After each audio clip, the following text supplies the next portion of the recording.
성도 여러분 반갑습니다. 읍면교회를 섬기고 있는 김흥설 목사입니다.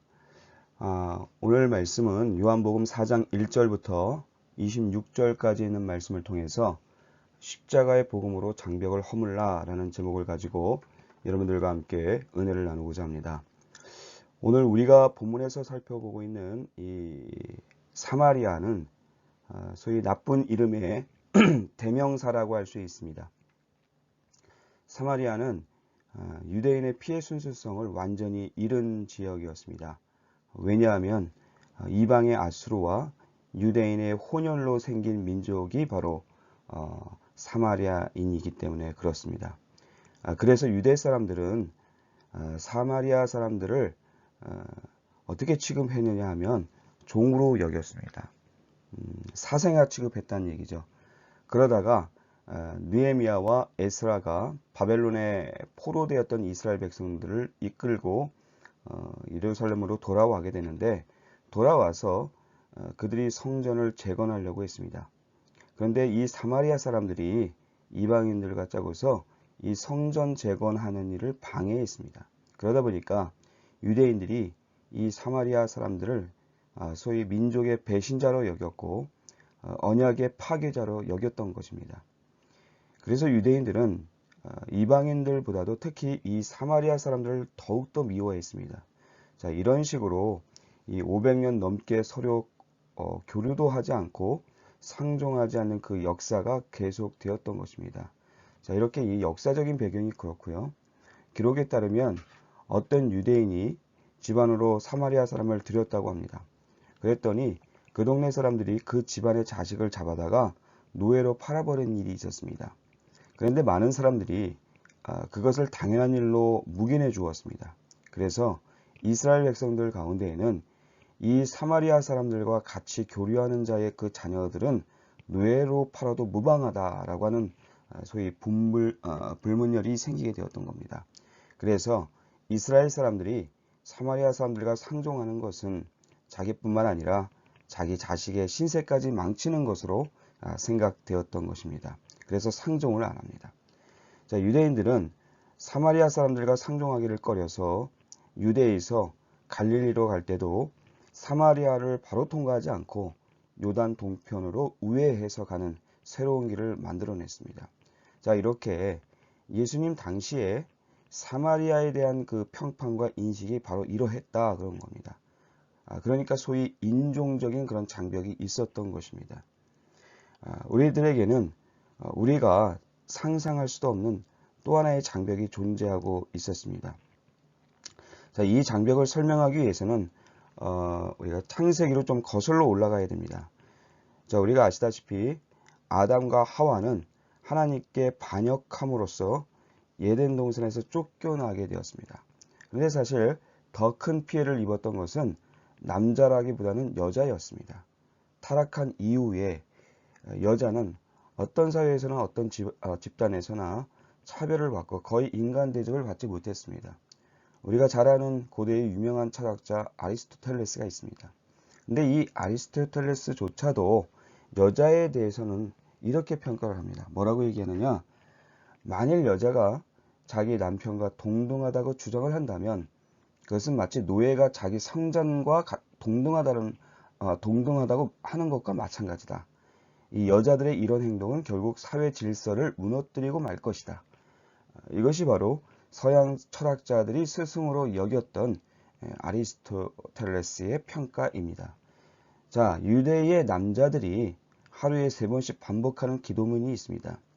그 기도문 가운데에서 제일 마지막에 감사기도가 나오는데요. 근데 그 감사기도의 내용이 뭐냐? 하나님, 내가 이방인과 노예와 여자로 태어나지 않게 해주신 것을 감사하나이다. 자, 이것이 바로 마지막 기도문의 마지막 구절입니다. 그러니까 이스라엘 백성들은 여자들과 아이들은 또 계수에도 넣지 않았습니다. 이것이 예수님 당시에 여성과 남성 사이에 있었던 또 하나의 그런 장벽이라고, 커다란 장벽이라고 할 수 있었던 거죠. 즉 남녀 간의 장벽. 자, 앞에서 제가 말씀드렸던 것처럼 이렇게 인종적인 장벽이 있었고요. 남녀 간의 장벽이 존재했다라고 하는 것입니다. 그러니까 그 당시에 이 유대 사람들에게 있어서는 사마리아라는 장벽과 여성이라고 하는 그런 장벽이 존재했고 그것이 결코 쉽게 해결될 문제는 아니었다. 그런 얘기죠. 자, 그런데 예수님께서는 이 사마리아라는 장벽과 여자라는 장벽을 동시에 가지고 있는 한 여인에게 다가섭니다. 즉, 두 가지 장벽을, 큰 장벽을 뚫고 가신다라고 하는 것이죠. 예수님이 어떠한 분이십니까? 한마디로 요약하면 모든 장벽을 깨부시는 분이 바로 예수님 분입니다. 자, 우리 주변에 있는 모든 장벽을 뚫고 나가시는 분, 바로 그것이 바로 우리가 믿는 예수님이다 라고 하는 거죠. 즉 예수님의 십자가가 주는 그 의미는 뭐냐? 그것은 무엇보다도 우리 가운데 있는 모든 장벽을 무너뜨리는 능력이라고 할 수 있습니다. 그게 바로 십자가입니다. 십자가로 모든 벽들을 무너뜨리는 것이죠. 때문에 예수 그리스도의 피 묻은 복음이 들어갔는데 여전히 우리 가운데 벽이 있다고 한다면 그것은 진정한 복음이 들어간 것이 아닐 뿐더러 진정으로 예수 그리스도를 영접한 것도 아닐 겁니다. 역사적으로 교회가 들어가고 성도가 들어가는 곳에서는 항상 그 벽들이 무너져 내리는 것을 알 수 있습니다. 이것이 바로 성도의 능력이고 십자가의 능력입니다. 인간에게는 장벽이 수없이 많이 있습니다. 예를 들어서 경제적인 장벽이 있을 수 있고 또 인종적인 장벽이 있을 수 있고 신분적인 장벽이 있습니다. 칼 막스가 예수 그리스도가 없는 세상에 대해서 정확한 분석을 내렸던 것이 있습니다. 즉 사회라는 것이 뭐냐, 역사라는 것이 뭐냐, 그것은 인간 대 인간의 끊임없는 계급투쟁이다 그랬습니다. 즉 가진 자와 못 가진 자가 투쟁하고 있고 강대국과 약소국이 투쟁하고 있고 배운 사람과 못 배운 사람이 투쟁하고 있다는 거죠. 이 갈등이 지금도 계속되고 있다는 거예요. 그러니까 현실적으로 보게 되면 이것이 맞는 지적이기도 합니다. 그런데 이 모든 갈등을 깰 수 있는 힘이 어디 있느냐? 바로 그것이 복음이다라고 하는 거죠.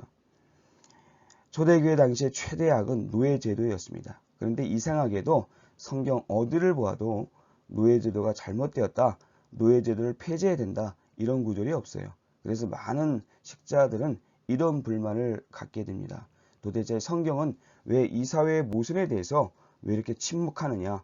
성경 속에 과연 정의라고 하는 것이 존재하느냐? 자, 신약 성경에 빌레몬서라는 짧은 책이 있습니다. 한 장으로 된 성경인데요. 그런데 이 책의 주인공이 누구냐? 도망친 노예 오네시모입니다. 이 오네시모의 주인이 빌레몬이고요.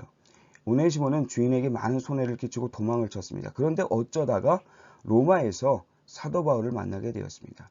사도 바울을 만나서 예수님을 영접하고 회심하게 되었고 하나님의 자녀가 되었죠. 그래서 나중에 바울은 이 오네시모를 굉장히 사랑하게 됩니다.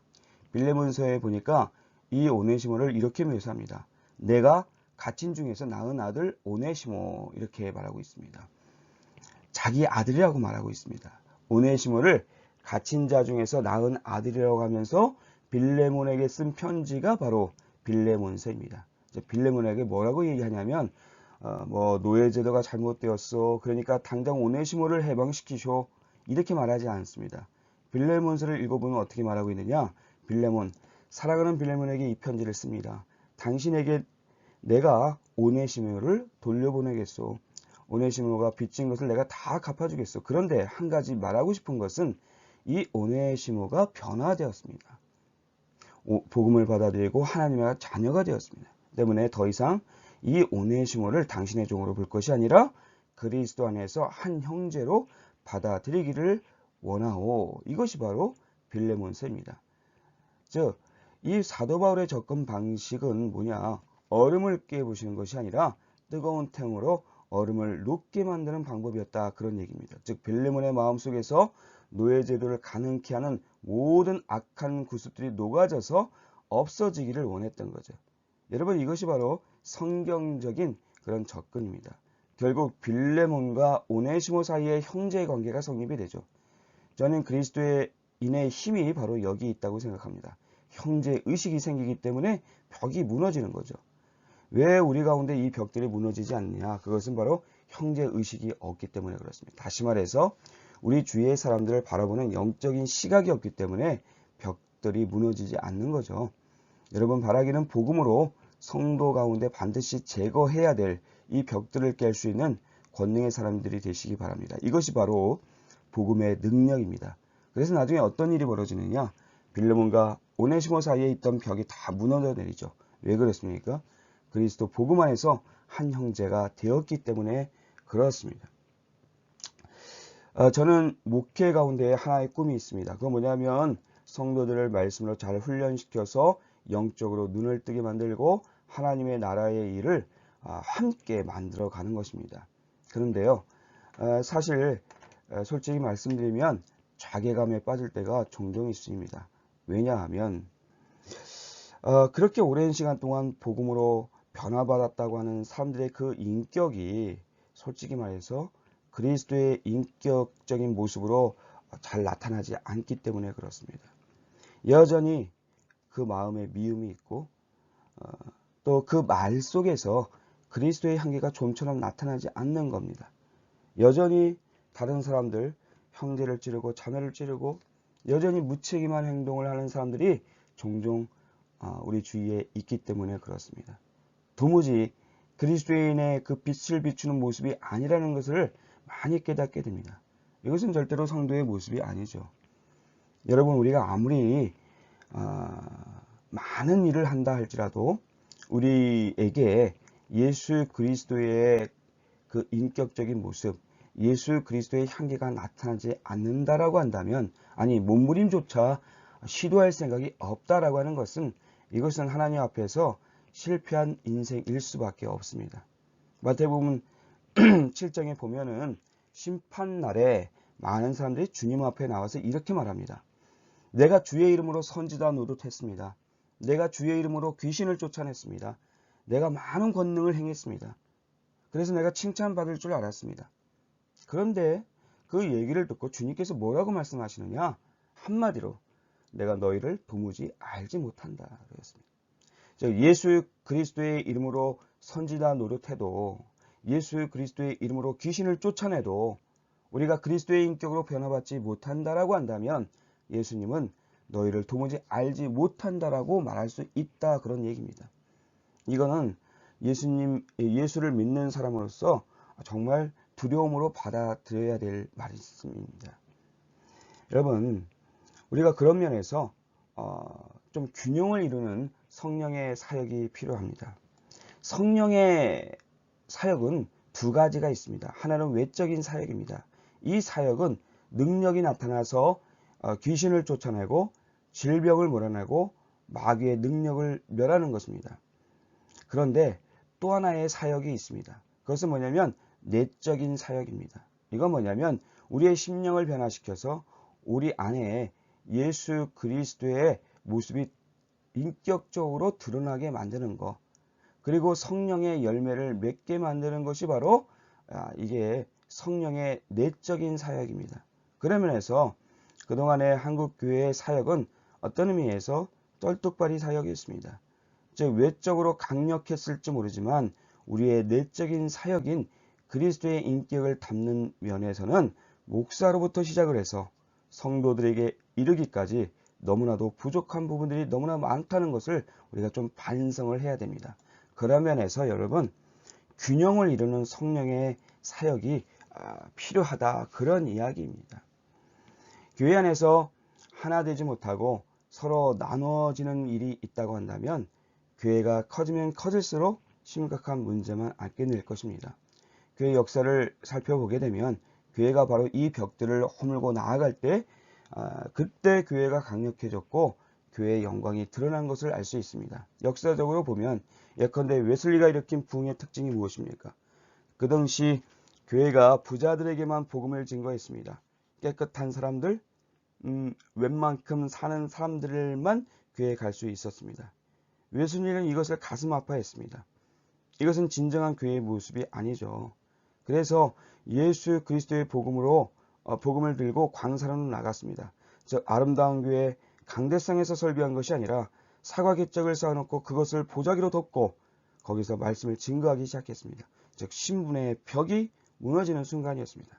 그럴 때 17세기 말 영국에 대단한 부흥이 일어난 것을 알 수 있습니다. 즉 벽이 허물어질 때 부흥이 일어났다는 얘기죠. 또 19세기 미국 부흥의 특징이 무엇입니까?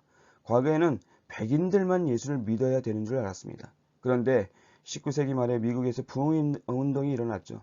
유색인들에게도 복음을, 바로 이게 그들의 모토였습니다. 그래서 복음 들고 동양으로 오게 된 거죠. 그래서 인도로, 일본으로, 중국으로 가게 되었고 그 벽이 무너지게 되었던 겁니다. 여러분 19세기를 소위 선교의 세기라고 말합니다. 즉 벽이 허물어질 때 놀라운 부흥의 역사가 나타나기 시작했던 거죠. 한국교회도 마찬가지입니다. 우리가 교회 밖에 있는 벽들을 부수고 나아갈 수 있는 복음의 능력을 회복하기 위해서는 먼저 우리 안에 있는 그 벽들이 무너져야 됩니다. 예컨대 우리 안에 빈부 때문에 나누어지는 모습이 있다. 그러면 여러분 배운 자, 못 배운 자 때문에 나누어지는 모습이 혹시 있는가? 나이 때문에 나누어지는 모습이 있는가? 아파트 평수 때문에 나누어진 모습이 있는가? 아니면 뭐 개인의 이해관계 때문에 나누어진 모습이 있는가? 이것들 때문에 하나가 될 수 없다라고 한다면 이것은 교회의 모습이 아닙니다. 아픔이 있더라도 이것이 무너져야만 하나님 앞에 쓰임받을 수 있다. 그런 얘기입니다. 그런데 사실 내 안에 있는 이런 장벽들이 쉽게 무너지지 않습니다. 역사를 보게 되면 교회가 언제 약해졌느냐? 교회 안에서 끼리끼리 모일 때 교회가 약해졌습니다. 배운 사람은 배운 사람끼리 모이고 부자는 부자들끼리 모일 때 교회는 교회로서의 영광을 다 잃어버렸습니다. 성경에 나오는 라우디아 교회가 어떤 교회입니까? 부자들만 모이는 교회였어요. 그러자 하나님께서 뭐라고 말씀하십니까? 하나님께서 토하시겠다고 말씀합니다. 유럽의 귀족 교회들이 어떻게 됐습니까? 다 문 닫았죠? 그야말로 하나님의 영광이 떠나는 소위 이가봇의 교회가 된 거죠. 때문에 참된 교회 모델이 무엇입니까? 모든 계층이 그리스도 안에서 하나가 되고 나이에 상관없이 지방에 상관없이 모든 사람들이 다 그리스도의 십자가 앞에서 하나가 되는 것이 바로 교회의 목표인 줄 압니다. 그렇지 못할 경우에 우리가 결국 쩔뚝발이 사역이 될 수밖에 없는 거죠. 여러분, 저는 교회에서 하나 되기 위한 그런 길은 간단하다고 생각합니다. 이것은 세상에서도 마찬가지인데요. 그것은 십자가 앞에서 죄인으로 만나는 겁니다. 죄인으로. 서로 잘났다고 각자 의인으로 만나는 것이 아니라 죄인으로 만나는 겁니다. 내가 부자로 나오고 내가 배운 자로 나오고 내가 명예 있는 자로 나오고 내가 옳은 자로 나오니까 바로 이게 나뉘어지는 거죠. 그리스도 안에서 우리는 전부 다 같이 귀천이 없는 하나같이 죄인입니다. 모두가 죄인으로 나와야지만 하나가 될 수 있다. 그런 이야기입니다. 즉 우리가 변화받아야 될 죄인이라는 것을 깨닫고 목사도 집사도 권사도 예외 없이 모든 성도들이 다 같은 죄인으로 나와서 오직 예수 그리스도의 십자가의 보혈이 아니면 내 죄가 씻겨질 일이 없습니다 라고 하는 고백이 있어야 된다라고 하는 것이죠. 그럴 때 우리가 주님 앞에 바로 서게 될 줄 압니다. 우리는 이러한 죄인의식을 가지고 또 다른 죄인들에게 예수님의 십자가를 증거해야 됩니다. 그래서 하나 되게 하는 그 힘 가지고 세상을 두렵고 떨게 만드는 하나님의 백성들이 되어야 될 줄로 믿습니다. 자, 오늘 말씀을 보게 되면요.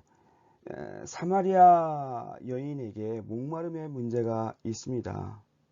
본문을 잘 읽다 보면 그는 알 것은 다 알고 있는 여인이었습니다. 예배의 문제를 들먹이고 메시아가 와야 된다는 문제도 알고 있었고 그 우물의 역사적인 배경이 어떤 것인지도 잘 알고 있었습니다. 무슨 얘기냐? 듣기는 들어서 지식적으로 다 알고 있는 거예요. 그러나 여전히 목마른 현대인의 그 모습과 다를 바 없다는 거죠. 우리도 그럴 수 있습니다. 뭐 제가 설교를 하지만 내용은 우리 성도들이 웬만큼 다 압니다.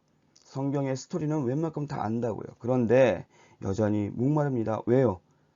복음으로 내용을 적시지 못하기 때문에 그렇습니다. 저는 오늘 말씀을 통해서 본 말씀을 통해서 우리의 목마름을 어떻게 해결해 주시는지 그것을 본문에서 발견하고 우리 예수님의 방법과 마찬가지로 우리의 그 목마름을 해결하는 그런 축복이 있기를 바랍니다. 우선 오늘 본문에서 보는 그 여인의 우선적인 목마름은 무엇입니까? 굉장히 고독했죠. 여인은 무척이나 고독했습니다. 대화의 내용을 살펴보니까 남편이 5명이었습니다. 지금 같이 사는 남편도 진짜 남편이 아니었습니다. 다시 말해서 이 여인은 6명의 남편과 살았던 사람입니다. 어찌 보면 도덕적으로 완전히 탈선한 여자처럼 보이죠. 그런데 사실 역사적인 배경을 살펴보면 꼭 그렇게 단정할 수는 없습니다. 어찌됐든 이런 여인은 당시 사회 구조상 배척의 대상이었습니다. 이런 여인에게는 교제의 단절이 있었습니다. 아마도 사람들에게 있어서 가장 고통스러운 것은 아마도 교제가 단절되는 것이 아닐까 생각합니다. 이거보다 더 큰 고통은 없습니다.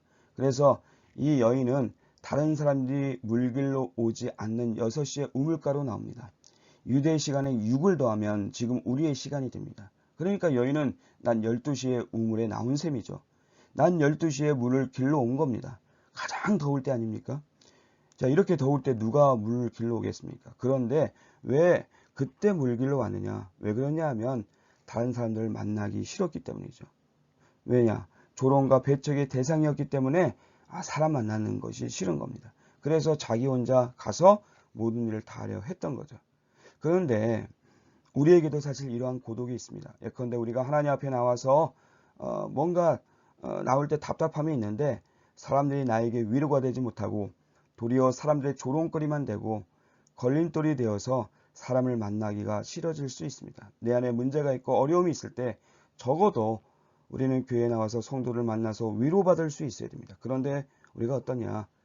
상처받고 교회에 오면 그 상처 위에다 자신은 세상의 소금이다 그러면서 또 소금을 뿌려요. 더욱더 고통스럽게 만드는 거죠.